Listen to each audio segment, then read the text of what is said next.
Today's film feels like John Woo and Quentin Tarantino had a kid, and that kid decided to make an amazing vampire movie for $500. It's At Dawn They Sleep. This is my first review of a film from legendary indie filmmaker Brian Paulin. He is mostly known for his Lovecraftian out-of-this-world films that are very impressive even for the budget. I mean, he makes very low-budget films and they look better than a lot of Hollywood's attempt at making Lovecraftian horror. And At Dawn They Sleep is no exception. I think I'm gonna waste my time saving some stupid talking monkeys. This film was released in 1999, it was made for a tiny budget, and it features car chases, car stunts, action shootouts, and of course plenty of monsters and gore. It stars the director himself, Brian Paulin, taking on a strange accent. 15 kilos were delivered. What do you think? They weren't gonna weigh it properly? Maybe they wouldn't notice? And he plays a drug dealer, and one that doesn't mess around, because one of the first scenes we see him in, he murders people. Why, you may ask? Well, the person he kills kind of stole 5 kilograms of cocaine from him, which in the underbelly is a big no-no. This is where we get our first action shoot-'em-up scene that was heavily inspired by the works of John Woo. It's amazing. It was shot in a warehouse, so you get a lot of box action, which is probably my favorite cliche of action movies. Why are there always a bunch of boxes? It goes well for Brian Paulin's character, whose name is Stefan? Why did I go French there?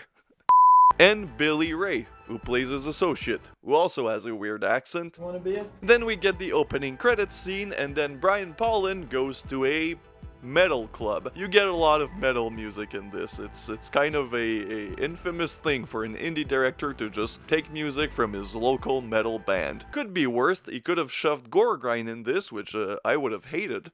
I'll just rip them off on everything. I mean, charge them double for drinks those nights. Anyways, he meets a guy who drinks beer and they talk about music, and this is where the Quentin Tarantino inspiration comes from. The dialogue is this very indie 90s kind of dialogue that, comes out kind of not great, but I mean... No, thank you. I don't do drugs. Brian Paulin mentions to the guy that he killed one of his co-workers, and the guy is pissed, understandably, because he's like, "What are you doing? You're killing people, see?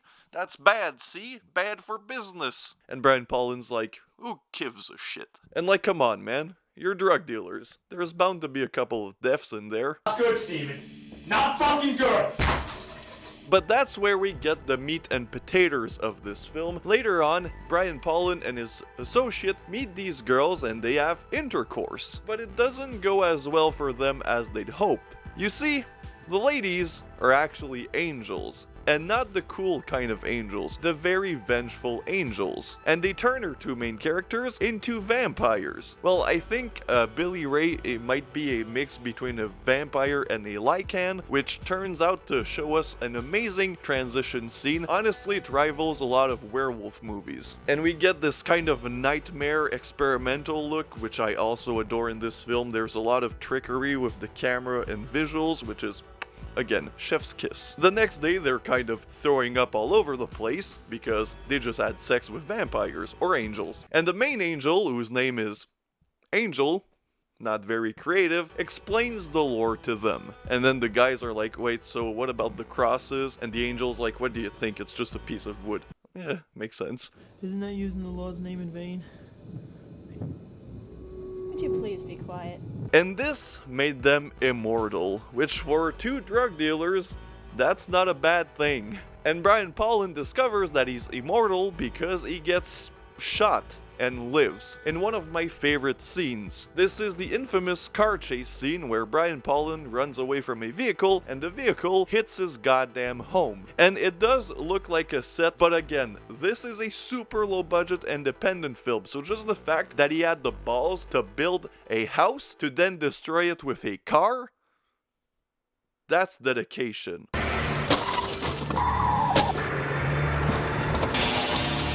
And I don't want to go into too much details on the film, not only because it's great and you should watch it, but also I'm very busy this week, so I want to keep the editing to a minimum. I've already rambled too much.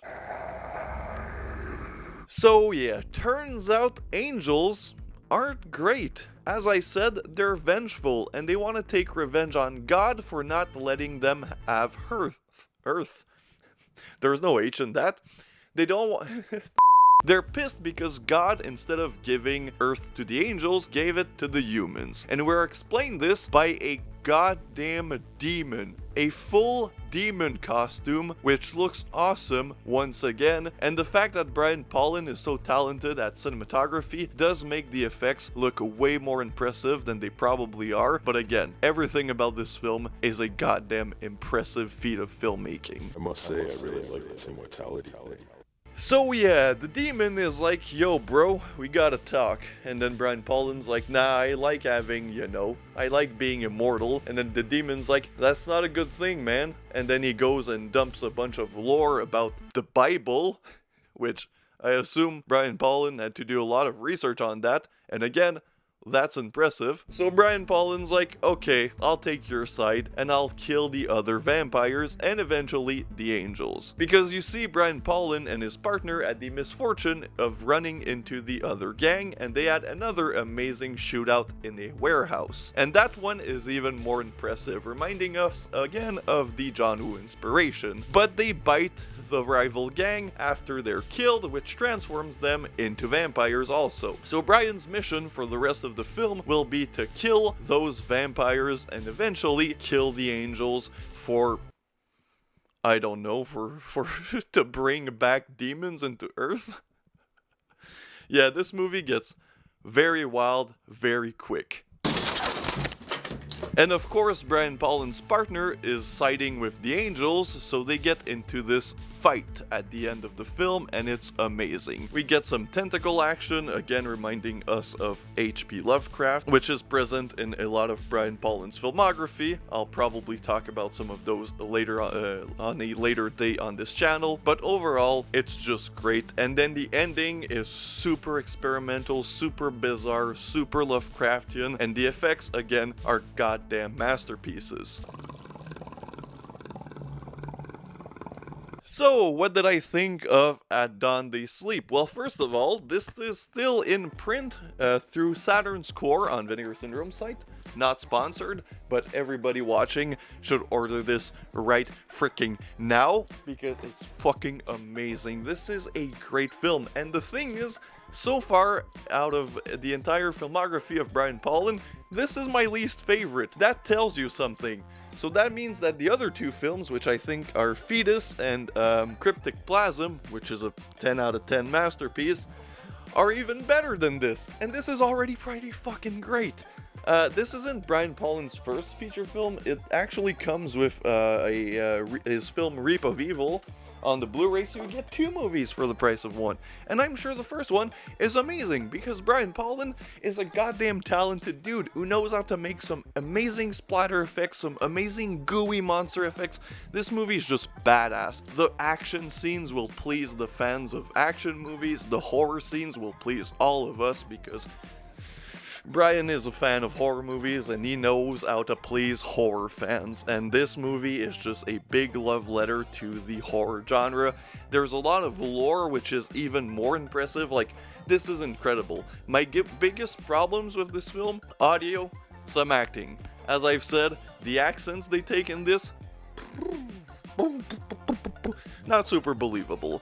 And the audio sometimes doesn't sound great, especially when they're in their vampire possessed mode and there's like these weird reverb effects that just cut out because I don't know if this was even edited on the computer. Probably. This isn't VHS, but I think it's like i8, which makes it look better than if it was shot on VHS, but I assume the editing was done on the computer, so the audio editing could have been a tad better. As I've said, some of the sets do look like sets, but give this movie a break. They were made by Brian Paulin in like his basement or his backyard, so fuck. I'd like to see you do this in your basement or your backyard. So yeah, this is a precursor to like a lot of indie splatter films, and I love it. It's one of my favorites from the 90s, and I'd recommend it to pretty much everyone. Go watch it. Thank you for watching. See you guys next time.